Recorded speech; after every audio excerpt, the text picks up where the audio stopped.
ಶ್ರೀ ಗಣಪತಿ ಶಾರದಾ ಗುರುಭ್ಯೋ ನಮಃ.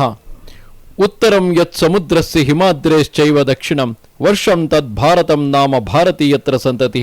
ಶ್ರೋತೃಗಳಿಗೆ ಶ್ರೀ ಸ್ಕಾಂದ ಮಹಾಪುರಾಣದ 3ನೆಯ ಬ್ರಹ್ಮಖಂಡದ ಧರ್ಮಾರಣ್ಯ ಮಹಾತ್ಮ್ಯದಲ್ಲಿ ಲೋಲ ಜಹ್ವಾಸುರ ವಧ ಸತ್ಯಮಂದಿರ ಸಂಸ್ಥಾಪನ ವರ್ಣನವೆಂಬ 11ನೆಯ ಅಧ್ಯಾಯಕ್ಕೆ ಸ್ವಾಗತ. ಯುಧಿಷ್ಠಿರನು ಕೇಳುತ್ತಾನೆ, ಎಲೈ ವ್ಯಾಸಮುನಿಯೇ, ತರುವಾಯ ಏನಾಯಿತೆಂಬುದನ್ನು ಹೇಳುವವನಾಗು. ನಿನ್ನ ವಚನಾಮೃತವನ್ನು ಪಾನ ಮಾಡಿ ನನಗೆ ಇನ್ನೂ ತೃಪ್ತಿಯಾಗಲಿಲ್ಲ.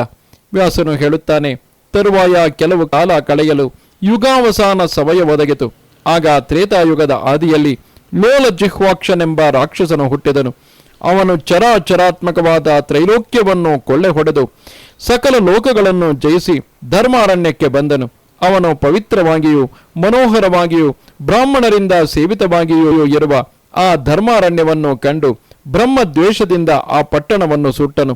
ಸುಡುತ್ತಿರುವ ಆ ಪಟ್ಟಣವನ್ನು ನೋಡಿ ಅಲ್ಲಿ ವಾಸಿಸುತ್ತಿದ್ದ ಬ್ರಾಹ್ಮಣೋತ್ತಮರು ತಾವು ಬಂದ ಸ್ಥಳಗಳಿಗೆ ಮತ್ತೆ ಹೊರಟು ಹೋದರು. ಆ ರಾಕ್ಷಸನಿಂದ ಕೋಪಗೊಳಿಸಲ್ಪಟ್ಟ ಶ್ರೀಮಾತಾದಿ 1000 ಮಂದಿ ದೇವಿಯರು ಆ ರಾಕ್ಷಸನನ್ನು ಹೊಡೆಯುತ್ತಾ ಹೆದರಿಸ ನುಗ್ಗಿ ಹೊರಟರು.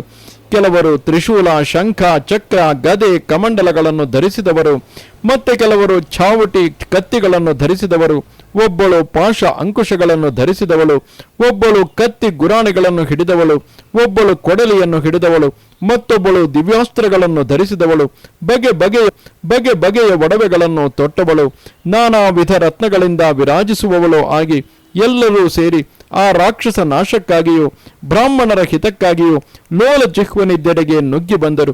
ದೊಡ್ಡ ಹಲ್ಲುಗಳುಳ್ಳವನು, ದೊಡ್ಡ ದೇಹವುಳ್ಳವನು, ಮಿಂಚಿನಂತೆ ನಾಲಿಗೆಯುಳ್ಳವನು, ಭಯಂಕರನು ಆದ ಆ ರಾಕ್ಷಸ ದೇವಿಯರನ್ನು ನೋಡಿ ಸಿಂಹನಾದ ಮಾಡಿದನು. ಆ ಘೋರ ನಾದದಿಂದ 3 ಲೋಕವು ಭಯಗೊಂಡಿತು. ಸಕಲ ದಿಕ್ಕುಗಳು ಆ ನಾದದಿಂದ ತುಂಬಿ ಹೋದವು. ಅನೇಕ ಸಾಗರಗಳು ಉಲ್ಲೋಲ ಕಲ್ಲೋಲವಾದವು. ಆಗ ಧರ್ಮಾರಣ್ಯದಲ್ಲಿ ಬಹಳ ಗದ್ದಲವಾಯಿತು. ಅದನ್ನು ಕೇಳಿ ದೇವರಾಜನು ನಳಕೂಬರರನ್ನು ಕರೆದು, ನೀನು ಧರ್ಮ ಹೋಗಿ ಅಲ್ಲಿ ನಡೆಯುತ್ತಿರುವುದನ್ನು ನೋಡಿ ಬಂದು ನನಗೆ ತಿಳಿಸು ಎಂದು ಅವನನ್ನು ಧರ್ಮಾರಣ್ಯಕ್ಕೆ ಕಳುಹಿಸಿದನು. ಅವನು ಶುಕ್ರನ ವಚನದಂತೆ ಅಲ್ಲಿಗೆ ಹೋದನು. ಅವನು ಅಲ್ಲಿ ಶ್ರೀಮಾತಾ ಲೋಲ ಜಿಹ್ವರಿಗೆ ನಡೆಯುತ್ತಿದ್ದ ಯುದ್ಧವನ್ನು ನೋಡಿ ತಾನು ಕಂಡಂತೆ ಲೋಲ ಜಿಹ್ವನು ಇಲ್ಲಿಂದ ಧರ್ಮಾರಣ್ಯಕ್ಕೆ ಹೋಗಿ 3 ಲೋಕಗಳನ್ನು ಭಯಗೊಳಿಸುತ್ತಿದ್ದಾನೆ ಎಂದು ದೇವೇಂದ್ರನಿಗೆ ತಿಳಿಸಿದನು. ಅದನ್ನು ಕೇಳಿ ದೇವರಾಜನು ಈ ವಿಷಯವನ್ನು ವಿಷ್ಣುವಿಗೆ ವಿಜ್ಞಾಪಿಸಿ ತಾನು ಭೂಮಿಗೆ ಬಂದನು. ದೇವ ದುರ್ಲಭವಾಗಿಯೂ ಮನೋಹರವಾಗಿಯೂ ಇರುವ ಆ ಧರ್ಮ ನಗರವು ಭಸ್ಮವಾಗಿದ್ದಿತು. ಬ್ರಾಹ್ಮಣರೆಲ್ಲರೂ 10 ದಿಕ್ಕುಗಳಿಗೂ ಹೊರಟು ಹೋಗಿದ್ದುದರಿಂದ ಅವರು ಕಾಣಿಸಲಿಲ್ಲ. ಶ್ರೀಮಾತಾದೇವಿಯು ಅಲ್ಲಿ ಘೋರ ಯುದ್ಧವನ್ನು ಮಾಡುತ್ತಿದ್ದಳು. ಜನರೆಲ್ಲರೂ ಹಾಹಾಕಾರ ಮಾಡುತ್ತಾ ಅಲ್ಲಿ ಇಲ್ಲಿ ಓಡಾಡುತ್ತಿದ್ದರು. ಯುಧಿಷ್ಠಿರ ವಾಸುದೇವನು ಅದನ್ನು ಕೇಳಿ ಚಕ್ರವನ್ನು ಹಿಡಿದು ಸತ್ಯಲೋಕದಿಂದ ಭೂಮಿಗೆ ಇಳಿದು ಬಂದನು. ಬಳಿಕ ಧರ್ಮಾರಣ್ಯಕ್ಕೆ ಹೋಗಿ ಲೋಲ ಜಿಹ್ವನ ಮೇಲೆ ಚಕ್ರವನ್ನು ಪ್ರಯೋಗಿಸಲು ಅವನು ಮೂರ್ಛೆಗೊಂಡು ಕೆಳಗೆ ಬಿದ್ದನು. ತರುವಾಯ ಶ್ರೀಮಾತಾದಿ ದೇವಿಯರು ತ್ರಿಶೂಲದಿಂದ ಸೀಳಿ ಶಕ್ತಿಯಾಯುಧದಿಂದ ಹೊಡೆದು ಘಾಸುಗೊಳಿಸಲು ಆ ರಾಕ್ಷಸನು ಹಸುವನ್ನು ನೀಗಿ ದೇವಲೋಕಕ್ಕೆ ತೆರಳಿದನು. ಆಮೇಲೆ ಸತ್ಯಲೋಕದಿಂದ ಬಂದ ದೇವತೆಗಳು, ಗಂಧರ್ವರು ಆ ವಾಸುದೇವನನ್ನು ಸ್ತುತಿಸಿದರು.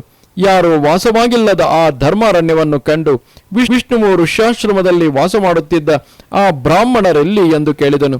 ಬಳಿಕ ದೇವತೆಗಳು ಗಂಧರ್ವರೊಡನೆ ಅಲ್ಲಿ ಇಲ್ಲಿ ಓಡಿ ಹೋಗಿದ್ದ ಬ್ರಾಹ್ಮಣರನ್ನು ಹುಡುಕಿ ಅವರನ್ನು ಕರೆತಂದು ಎಂತೆಂದರು, ಅಯ್ಯ ಬ್ರಾಹ್ಮಣರೇ, ನಮ್ಮ ಮಾತನ್ನು ಕೇಳಿರಿ.